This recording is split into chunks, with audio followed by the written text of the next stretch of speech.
we talk about democracy and the military government is that it is a special talk on its own. And I believe that if you are going to talk about democracy alone, you will have to spend much time, more than 3, 4 to 5 hours alone. And if we're going to talk about military government, I know and I believe that we're going to only spend few minutes, because the talk about military government is something that is short, clear, and cut. For this, my first 15 minutes, I would like to bring the attention of the audience and the people who are going to listen to us afar about the benefits of peace, living in peace and harmony, and which I believe it is being encapsulated in my speech if I were going to talk about military government. So as you can see, today, 7th February 2015, the topic of this afternoon's talk is vote, not fight. And we put it into pidgin, vote, no be, fight. So before we go in, we need to understand what is the meaning of election violence. Although we are not going to talk directly on election violence, we are going to talk about post-election violence, but we are going to determine the level of post-election violence looking at the pre-election violence that started so far. We're going to talk about this, it is in the paper. Then what is the meaning of election violence? So when we say election violence, it can be violent before election, during election, and after election. Post-election violence is a deliberate act of political violence that occurs as a result of inability of a political participant to win election.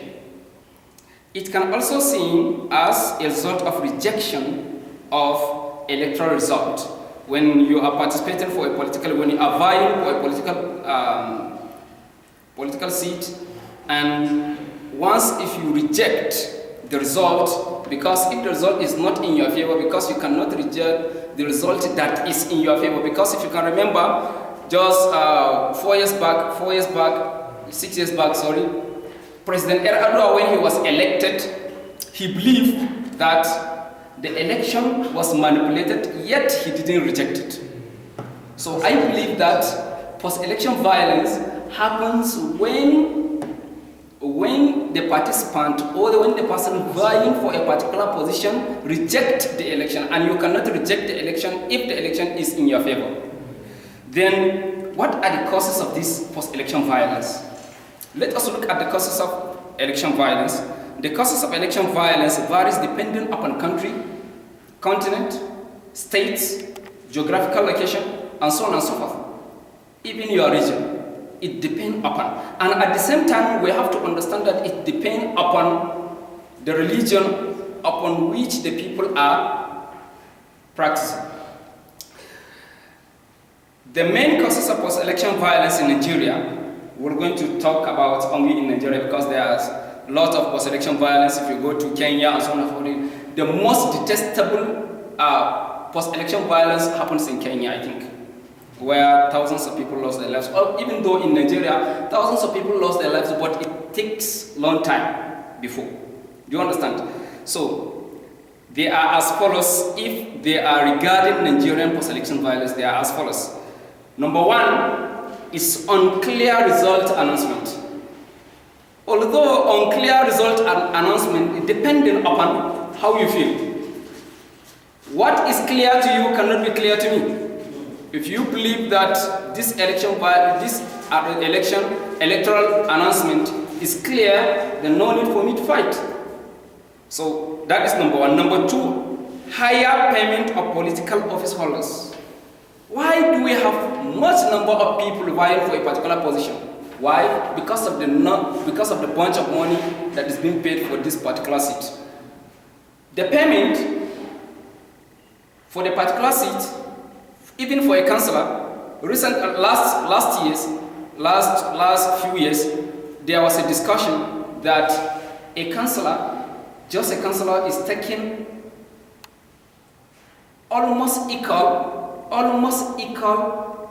or even more than a lecturer will take in university.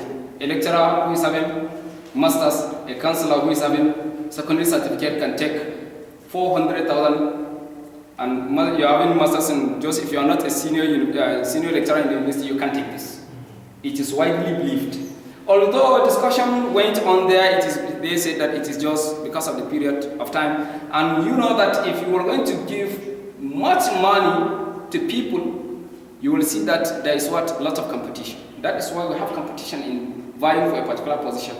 Since there is a lot of competition, why is it that I spend lot of money and I didn't get the position, and the other person got the position? Why wouldn't I fight? Because we believe that in a situation, people take 3 steps.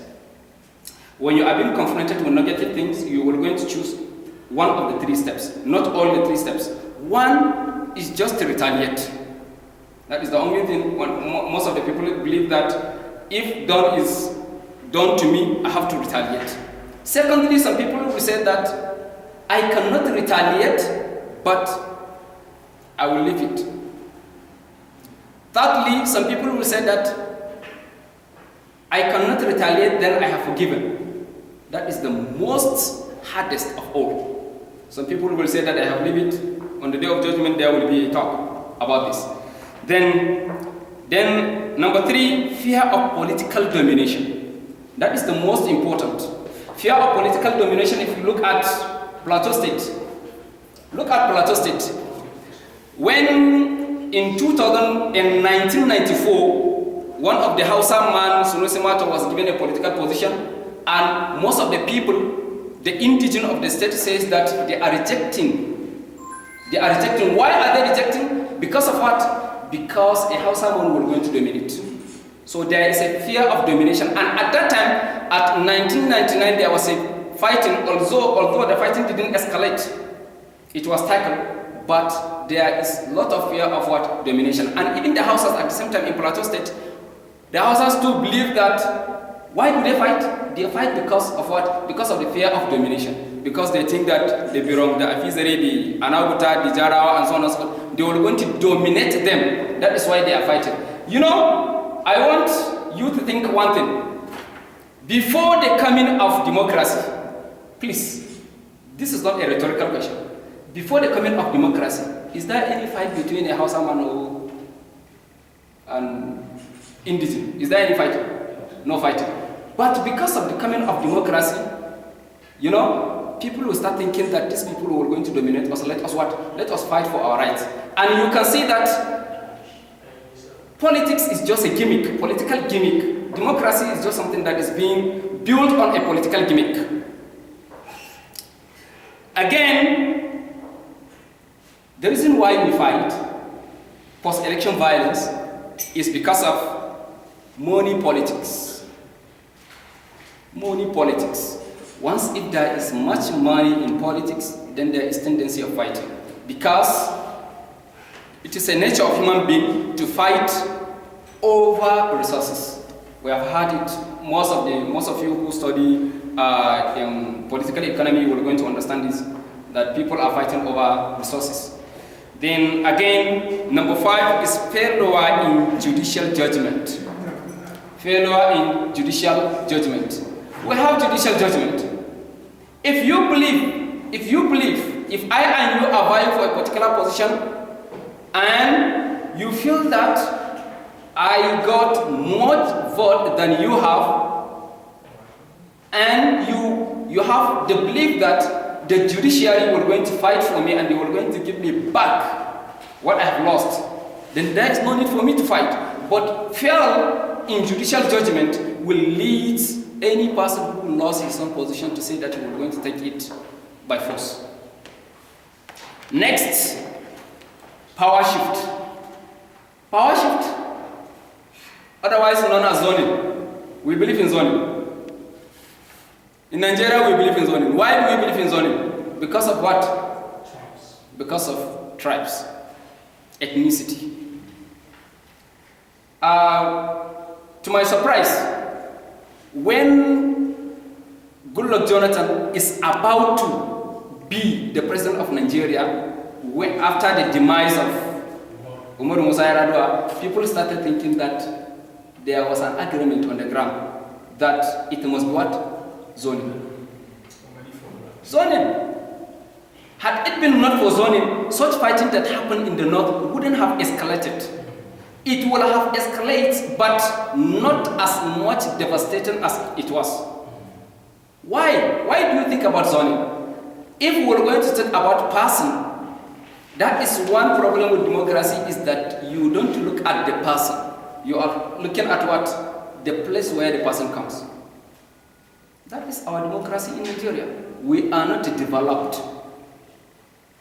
Even if we are developed, I believe that at least to some certain extent, man needs restriction.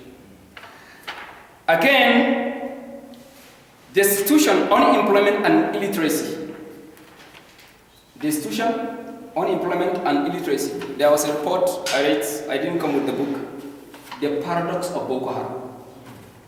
In that book, the author has said that large number of people entered into the hands of Boko Haram just because they were destitute. They lost hope in their lives. If you lost hope in the life, what will be the alternative? Who can tell me the alternative? The alternative is what? The other. Life is to live in the war. The other, the opposite, is to what? To live in the hell. Or to die. Simple. What is the benefit of living in the world without benefiting? What is the benefit? No benefit. When people lost hope, unemployment, I was reading something yesterday. Somebody said that it was Chimamanda Amici. And Chimamanda in this, what? Edechi. Chimamanda Ngozi Edechi that wrote it. She said that about 70% of the Nigerians are youth. 70% of us are youth. Out of this, 40% of these youths are unemployed. Then what are you expecting? What are you expecting? Unemployment. When there is much unemployment, then you have to expect the opposite. Next, because of time, the inadequate supply of security personnel and lack of trained security personnel. When you see that you are going to be fought, you are going to be attacked, you are going to be beaten up, you are going to be detained, you are not going to fight.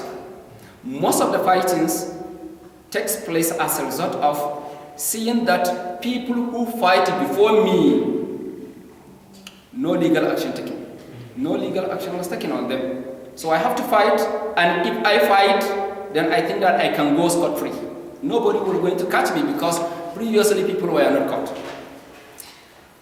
Now, the last one on the list is drug abuse that leads to careless behavior and antisocial behaviors. Then we have to understand one thing again. Who are the target of attack? The target of attack. I believe, to my own understanding, the target of attack, looking at the pre-election violence that started erupting across the country, it is normal to assume that the target of attack can be member of either of the party, whether PDP or what? PDP or what? APC. You can't get a prize for this. Very simple question. When we say either PDP, then you will say what? APC. And if I were going to ask, I think most of you, I didn't say most because there are most of the intellectuals, even the chairman here, I think you can tell. Even I cannot tell you that, I cannot tell you all the candidates that are vying for the presidential position in all the parties. Maybe you can only what? Talk about two. You can call two. If you call two, no prize for this. Maybe you can call more than 10 political parties, isn't it? And all of them, they are there, right? That is for this. Then, what is the consequences of violence? What is the consequences of violence? The consequences of violence includes, number one, psychological disorder, which is known as post-traumatic stress disorder, PTSD, and Number two, we have what we call family disruption. Your family, you may not live with your family once if there is violence. Then number four, we have diminished. Are we together? Diminished quality of life. Your quality of life will going to be diminished. If you are living in luxury, you see that the number of people displaced according to the IDP report, official report. The number of IDP persists more than 1 million people. 1 million people. All in all, there are more than 1 million people. The IDP of Boko Haram. Then loss of lives. We believe that one of the consequences of post-election violence is what? Is loss of lives.